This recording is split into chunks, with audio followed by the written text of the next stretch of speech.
Urban FM 104.5. Urban FM 104.5. Vous êtes sur les 104.5 Urban FM, la station urbaine. On est avec Jean-Paul. Jean-Paul, bonjour. Bonjour la fraîche. Comment tu vas ce matin? Ça va super bien. Il y a la forme? Oui, toujours. Alors, on va combien d'années en arrière? On va pas loin, on va 85 ans en arrière. On va précisément le 12 mai 1937. C'était la date du couronnement du roi George VI, qui était fait roi du Royaume-Uni de Grande-Bretagne et d'Irlande du Nord, et ainsi que de toutes les dominions, et roi et également empereur des Indes. Tout ça? Oui, c'est tout ça. Parce qu'il faut savoir que la reine aussi, elle a tout ça? Non, la reine n'a plus ça parce que l'Empire britannique a disparu. Ils n'ont plus les Indes. Les Indes britanniques n'existent plus, mais ils ont conservé un certain nombre de territoires sur lesquels la reine exerce sa souveraineté de chef d'État. Vous avez la Nouvelle-Zélande, l'Australie, la Jamaïque, l'Irlande, l'Irlande du Nord, pas la République d'Irlande, l'Irlande du Nord, le pays de Galles, je crois, et l'Angleterre, voilà. D'accord. Donc, okay. Dans ces pays-là, la reine a toujours et le Canada, j'allais oublier, le Canada. Donc sur ces territoires-là, la reine a toujours occupe la fonction de chef d'État, voilà. Et donc, dans ces pays, le chef d'État est remplacé par un gouverneur général. D'accord. Voilà, c'est le gouverneur général qui représente la reine sur ces territoires-là. Mais ces gouverneurs généraux ne dirigent pas le pays en tant que tel. Il y a des gouvernements, ils ont leurs propres lois, ils sont autonomes, voilà. Mais c'est juste qu'ils reconnaissent qu'au-dessus d'eux, il y a la reine d'Angleterre. Voilà. D'accord. Donc, en 1937, donc je l'ai dit, le 12 mai, c'était le couronnement de George VI. Alors, qui est George VI? George VI est le fils cadet, le deuxième fils du roi George V. George V qui n'est autre que le grand-père d'Élisabeth II aujourd'hui, parce que George VI est également le père de la reine Élisabeth II. Il faut savoir que pourquoi il est le deuxième fils, et normalement en tant que second mâle dans la lignée, il n'aurait pas dû être roi, parce que dans le principe de la transmission monarchique, c'est le fils aîné ou le premier-né. Avant c'était le fils aîné, mais jusqu'à jusqu'à George VI, puisque celui-ci n'avait pas de garçon, on va changer les règles de la transmission de la couronne pour dire que ce n'est plus désormais le premier fils à qui on remet la couronne, mais c'est le premier né, c'est-à-dire qu'il soit un garçon ou une fille, c'est celui qui est l'aîné qui deviendra celui à qui on transmettra justement la couronne britannique. Mais George V donc a fait 5 enfants, et parmi ces 5 enfants, il a eu 4 garçons, et parmi les aînés de ces garçons, il y a évidemment le prince Édouard. Le prince Édouard, lui, il a déjà une caractéristique, c'est que c'est quelqu'un qui n'était pas véritablement intéressé par le pouvoir, parce que et même son père en était vraiment déçu durant son enfance.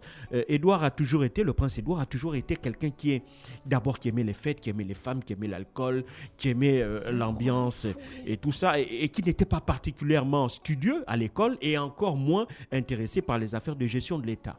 Par contre, son frère Georges, lui, était l'inverse véritablement d'Édouard. Il était beaucoup plus réservé, il était extrêmement timide, et cette timidité, selon certains historiens, était même accentuée par le fait que, depuis son enfance, les nounous accordaient beaucoup plus d'attention à Édouard qu'à Georges. Et donc, selon lui, il faut savoir que les princes britanniques, et même les princes la plupart du temps, ne sont pas élevés par les parents. Il y a une batterie de gouverneurs, de gouvernants qui sont là, et de nounous. Ce sont eux qui passent la plupart du temps avec les enfants, les parents étant absorbés par justement leurs obligations royales. Et donc, le jeune Georges, lui, le fait que, alors qu'il n'y a qu'un an d'écart entre Édouard et Georges, il va se rendre compte, malheureusement pour lui, qu'il n'était pas le centre de l'attention. Il ne bénéficiait pas d'autant d'attention que son frère aîné Édouard. C'est normal, parce que le frère aîné est le futur roi. Et donc, à ce titre, on le prépare à occuper cette fonction-là. Et donc, si tu veux, dans le système royal, le fils aîné étant donc le futur roi, lui, il a une éducation particulière parce qu'on le prépare toute sa vie à accéder à cette fonction-là de roi. Alors donc que les autres frères, vous êtes là, on peut dire juste pour la déco, quoi. Vous êtes là juste parce que vous avez le sang royal, parce que vous êtes le frère du roi, et donc vous bénéficiez d'un certain nombre de privilèges. Mais si tu veux, votre éducation ou votre devenir n'intéresse pas tellement les gens parce que vous n'avez pas un rôle central à jouer pour le futur du royaume. Et donc vous, on s'arrange juste pour que vous ayez un minimum de confort et d'éducation, et que surtout, vous ne puissiez pas poser des actes qui pourraient nuire ensuite à votre frère en tant que soit futur souverain ou même en tant que souverain. Donc, c'est en fait ça. Donc, vous êtes un peu dans l'ombre du prince héritier. Et c'est comme ça que Georges a grandi toute sa vie. Donc pour lui, avec cette timidité, pour lui, il était clair qu'il n'allait pas devenir roi. Et donc en 1923, il se marie et donc il commence à avoir des enfants. Et donc lui, il est totalement à l'opposé de son frère qui est toujours célibataire, qui n'a toujours pas même de relations stables. Il continue à aligner les conquêtes, de préférence des femmes mariées, parce que je ne sais pas ce qu'il avait avec les femmes mariées, mais la plupart de ses conquêtes étaient soit des femmes mariées, soit des femmes divorcées.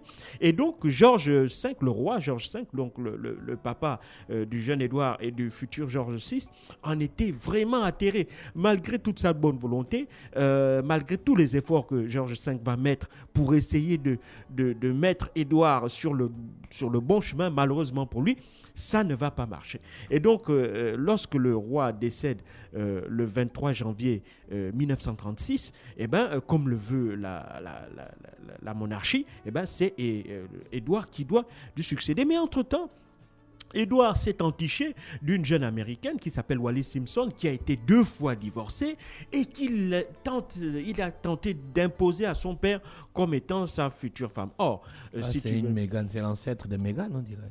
Oui, mais le problème avec Wallis Simpson, la réalité, c'est qu'elle est née à la mauvaise époque. Si elle était née à notre époque aujourd'hui, il n'y aurait pas eu de problème, comme tu as pris le cas de Meghan.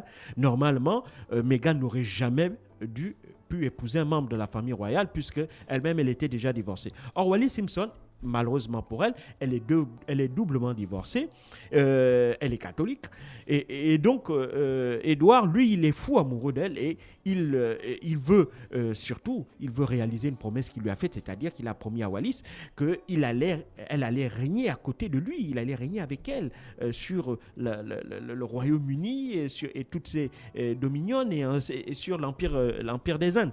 Et donc, il tient absolument à réaliser cette promesse-là. Alors donc, son père Georges V est totalement contre, donc il attend.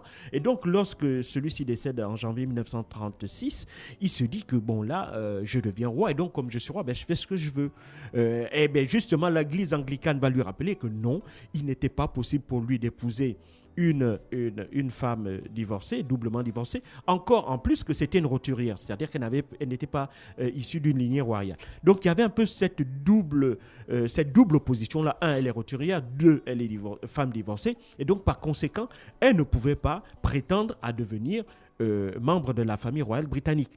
Et donc lui, il va se dire que il est le roi, donc il fait ce qu'il veut, donc il veut l'épouser, il l'épouse. Mais non, on lui explique que le roi est le chef de l'église anglicane, et donc par conséquent, c'est lui qui doit donner l'exemple. Et par conséquent, il ne peut toujours pas l'épouser. Et voilà, et donc il va, après cette bataille vis-à-vis aussi bien de la monarchie elle-même que de l'église anglicane, il va se rendre à l'évidence qu'il ne pourrait pas épouser Wallis Simpson. Et donc, qu'est-ce qu'il va faire? Il va faire quelque chose qui va stupéfier aussi bien les Britanniques que l'ensemble du monde entier. Il va annoncer en décembre 1936, le 11 décembre 1936, il réunit ses frères, déjà sans les avoir prévenus, il réunit ses frères et leur dit officiellement qu'il abdiquait et qu'il transmettait la couronne à son frère cadet, Georges. Pourquoi? Parce qu'il estimait qu'il n'aurait pas la capacité d'assumer les fonctions de monarque sans la femme qu'il aime à ses côtés. Et donc, il choisit donc l'amour plutôt que la royauté.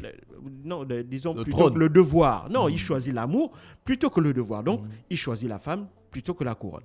Et donc, ça va stupéfier tout le monde d'abord, pourquoi? Parce que dans toute l'histoire de la monarchie britannique, jamais un roi n'avait abdiqué jusqu'à présent. Ah bon, il était le premier. Il a été le premier à abdiquer. Et la deuxième chose qui va stupéfier, c'est que il est le roi qui aura le règne le plus court. Il n'aura régné que 326 jours. Et pire, il n'aura même pas attendu son couronnement qui était normalement prévu le 12 mai 1937. Et donc, qu'est-ce qui va se passer en décembre 1936 lorsqu'il annonce qu'il abdiquait? Eh bien,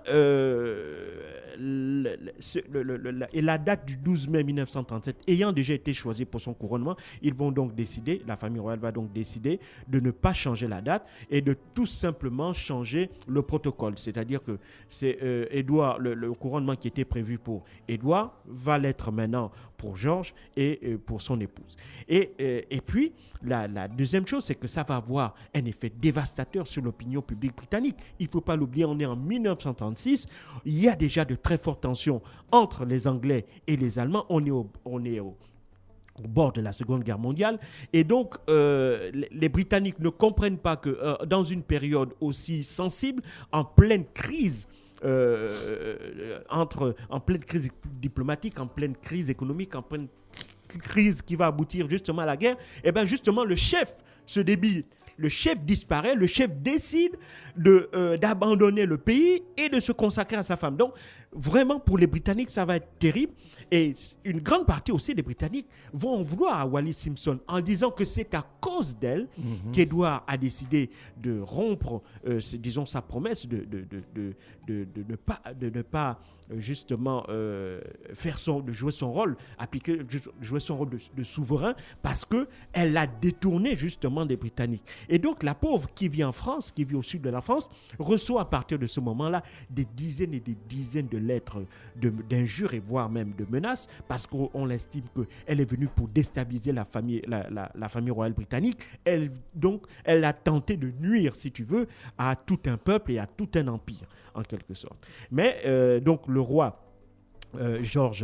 Édouard VIII va rester droit dans ses bottes. Il va donc décider de ne plus être roi. Donc Georges devient roi. Il est couronné finalement le 12 mai 1937. Édouard VIII décide donc de quitter l'Angleterre et aller s'installer en France, auprès de sa dulcinée. Donc les deux Wallis Simpson qui vivait au sud de la France, donc je le disais à Nice, les deux vont quitter et s'installer dans un hôtel particulier à Paris, et ils vont y vivre jusqu'à leur mort. Édouard VIII est décédé en 1972, le 28 mai 1972, et Wallis Simpson suivra quelques années plus tard. Elle décédera en 1986. Mais il faut savoir que durant le règne de Georges VI, il va, celui qui était devenu roi malgré lui, celui qui ne s'attendait pas à être roi, va faire un travail extraordinaire, d'abord en lui-même, et ce travail-là est remarquablement repris dans le film Le discours d'un roi de Tom Hooper. C'est lui qui était bègue, hein? Oui, qui est sorti en 2020. Ce discours-là, d'abord, il va travailler sur sa timidité, c'est sa timidité qui va entraîner son bégaiement. Et donc, il va d'abord faire ce travail introspectif-là, travailler sur sa timidité, parce que le roi est amené à aller au contact des gens, aller discuter avec des dirigeants du monde entier. Il est appelé à être non plus dans son coin, dans l'ombre, mais à toujours être au devant, à être dans la lumière. Et donc, pour cela, il va travailler cette timidité, il va travailler cette agoraphobie qu'il avait, et il va aussi travailler son bégaiement. Et ensuite, il va s'avérer être, pour les Britanniques, un remarquable souverain, puisqu'il ne faut pas l'oublier, lorsque la guerre éclate en 1931, et dès lors qu'en 1940, Londres commence à tomber sous le feu des bombes allemandes, son service de sécurité lui propose même de quitter Londres et d'aller, pourquoi pas s'installer soit dans des villes où il serait plus en sécurité, ou même l'exfiltrer du Royaume-Uni et de le mettre à l'abri dans un pays étranger. Et ce qui va faire est remarquable, c'est que il va refuser de quitter Londres. Il va aussi interdire à tout membre de la famille royale de quitter Londres durant cette période extrêmement difficile. Et la famille royale, sous son impulsion, va même vivre les mêmes restrictions que l'ensemble des citoyens britanniques, c'est-à-dire les restrictions alimentaires et autres. Ils vont se priver pour participer ainsi à l'effort de guerre. Et donc, c'était des gens qui durant les bombardements, continuaient à jouer leur rôle, c'est-à-dire d'être, si tu veux, l'incarnation de la nation britannique. Ils faisaient le tour des hospices. La reine, celle qui deviendra Elisabeth II et Margaret, vont travailler dans des hôpitaux. Elles vont suivre une formation d'infirmières et donc tous les jours, elles allaient au secours des personnes qui étaient blessées. Le roi George VI et sa femme faisaient le tour des soupes populaires pour essayer de maintenir le moral des citoyens au plus haut. Et donc, tout ça va énormément jouer en sa faveur et ça va véritablement asseoir son image comme étant un souverain bienveillant à l'égard de ses populations. Donc, à la fin de la guerre, celui-ci va être véritablement à l'apogée de sa notoriété. Et donc, il va devenir véritablement, il va s'installer durablement dans le cœur des Britanniques comme étant l'un des plus grands monarques qu'ils auront connus durant le XXe siècle. Et donc, lorsqu'il décède en 1954, bien entendu, l'Angleterre lui réserve des funérailles grandioses et par la suite, sa fille, Elisabeth, montera sur le trône et deviendra la reine Elisabeth II et c'est elle qui est toujours en poste aujourd'hui. Il ne faut pas aussi oublier que le couronnement de George VI va être la première cérémonie planétaire qui va être radiodiffusée. C'est la première fois que l'on assistait en direct à la radio au couronnement d'un souverain britannique. Pour Elisabeth II, ça va être encore un palier au-dessus puisque c'est la première fois que ça va être à la télévision.